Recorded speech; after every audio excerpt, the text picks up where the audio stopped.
Welcome everyone to Voices of Oberlin Village. This has been a wonderful, wonderful project for us. I'm Kelly McChesney. I'm with Raleigh Arts in the Parks Department and run the public art program. I just wanted to give you a little bit of background about the project and say thank you to a lot of people who helped to make it happen. First of all, I want to thank Stacy Bloom Rexroad, who manages the Block Gallery here for the city. She does exhibitions on a regular basis that connect local artists with our community, and it's a really wonderful project where anyone can come in and see this work at any time. So thank you for that. Next, I also want to thank our arts commissioners. If our arts commissioners are here, Patty Williams, I see you. Thank you for your support with all of these projects that we're doing. And our Public Art and Design Board. I know we have a few members here tonight from Public Art and Design Board, Jackie Turner, Linda Dallas, and if I'm missing anyone, please raise your hand.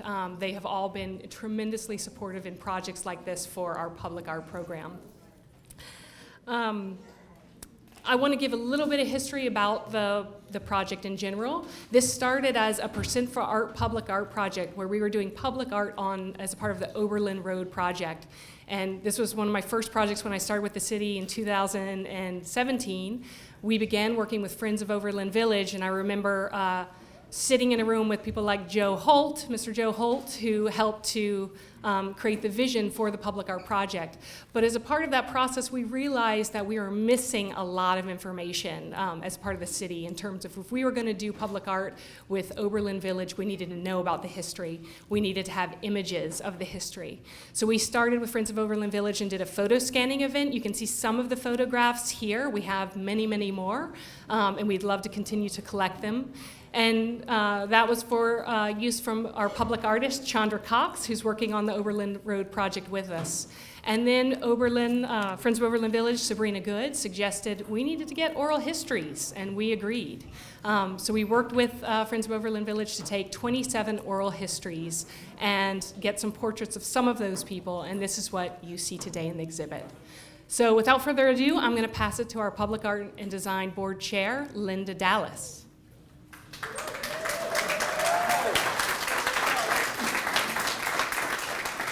Hello, good people. I'm going to talk a little bit about public design process. Public design process is a long process, but fortunately, this is not going to be a long talk. It's a public process. It involves citizens like you serving on boards, volunteering to serve on boards and commissions. It involves citizens like you serving on artist selection committees. It involves citizens like you coming out for engagement events to tell artists what's special and important about your communities. And it involves citizens like you looking at first drafts and second drafts and sometimes third drafts of public art projects. And when all that comes together, that's what makes amazing projects like this. Somebody recently pointed out to me what a powerful tool that public art was for place making. And I want to say that Raleigh is a place. It doesn't need to be made, okay? What the best public art is public art that reflects the rich and complex stories of a place, as the history of that place, the present of that place, and the future of that place. And that brings into the mix one of the most important ingredients in public art, and that is the citizen artist who can listen to those stories and listen to those that input. Artists like Chandra Cox and people like Mike Williams and people like Derek Beasley who transform those stories into the art that they share with the public. And Our next speaker is going to be from a very important part of this project, and that is the group, the Friends of Oberlin Village. And when you have a group like that, that is so dedicated to place, you know you're going to get some great art out of that. So I turn it over to our next speaker.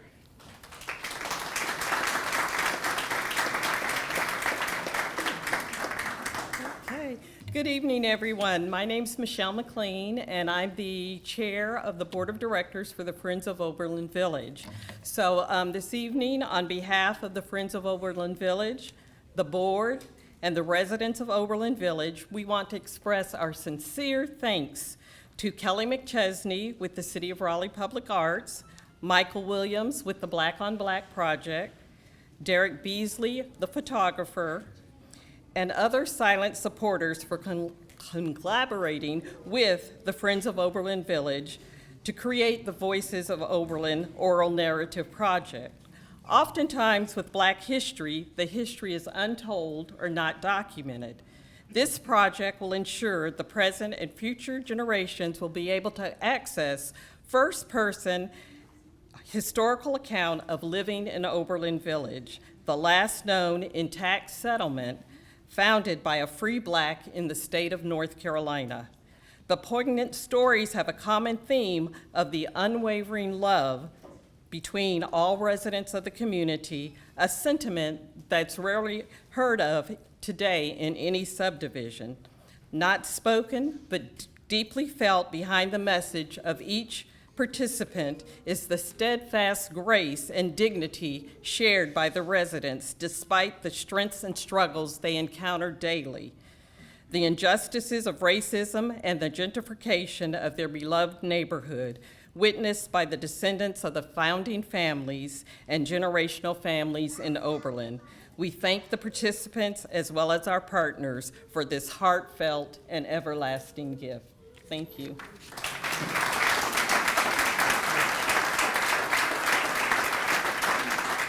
Now I'd love for Mike Williams to come up and share his experience as the interviewer of all 27 people.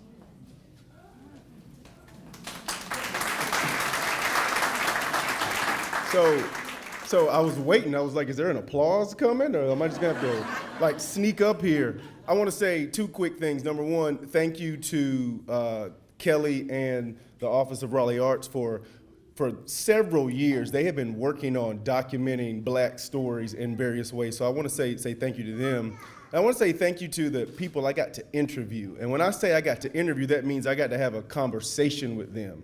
And if anybody knows me, you know I love talking to people who are 40, 50 years my senior. It's my favorite thing to do. And I got to sit with a lot of people and hear them talk about this very important neighborhood, this enclave in the city of Raleigh that maybe you don't know too much about if you just moved here or you just drive up Oberlin Road, right? And so this project is really important because not for us today, but for generations to come, they will understand, wow, this was a place created by free African Americans before the Civil War ended. Does everybody understand what I just said? Can you comprehend what I'm saying? I don't know if you can because I'm not hearing any amens or anything, but I need everybody to understand that.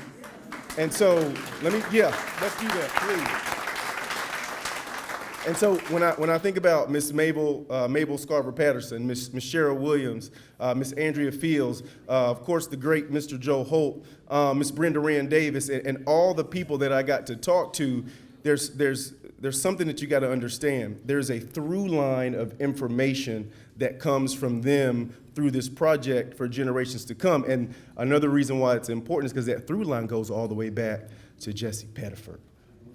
Okay? I need everybody to understand that. It goes all the way back to the 1800s. And so when you put all that together, our young people today, guess what they can say? We've been here before. We've done things before. And that's one of the most important things about this project. The second thing, or maybe I'm on number 3. I'm looking at Mr. Dwight Peebles, and he's got me all messed up. So when you hear these individuals talk about their neighborhood. Kendall Harris, who is in a different generation than some of the elders, but even he talks about how important and how loved he felt. That's really, really big, because today we don't have those neighborhoods like we did. And then when you take his story, somebody say it again. Say it one more time. You had your mask on, I wanted to come out clear. There we go.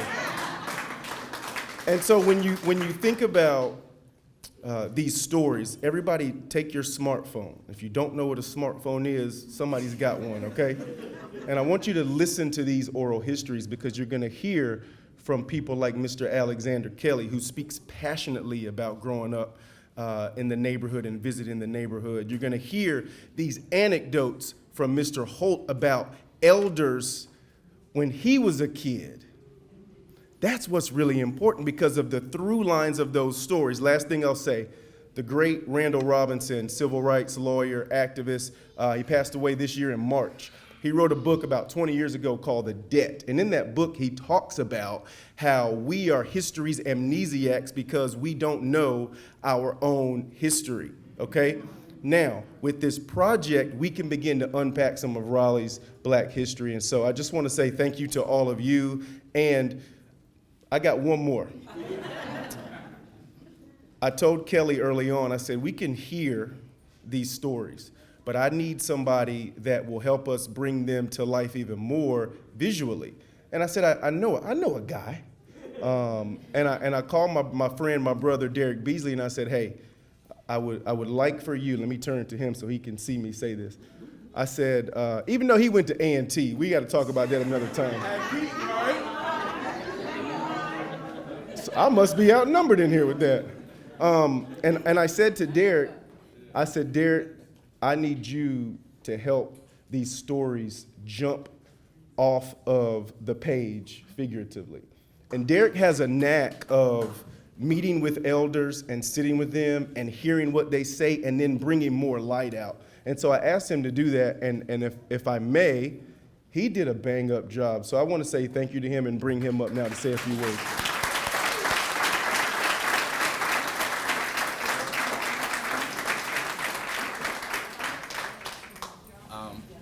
How y'all doing? There's two things about me that I need to confess before I speak. One, I'm from Durham. I'm also from A&T, and if y'all know anything about people from Durham and people from A&T, we're very proud about that part of our identity. And so, but that connects to this project for me because it allowed me to step out of those environments and learn something about Raleigh's deep and rich Black history, and to connect with people intimately about it. And so it was such an honor to be a part of this project, and thank you, Raleigh Arts, thank you, Mike, for inviting me to participate, and thank you to all the folks who allowed me to sit down and take your image and trusted me with that process. So I hope you like how you were pictured. And if not, just come tell me, let me know, a little critique, ain't nothing wrong with that. Yeah, so thank you, and I'll hand it off to Kelly.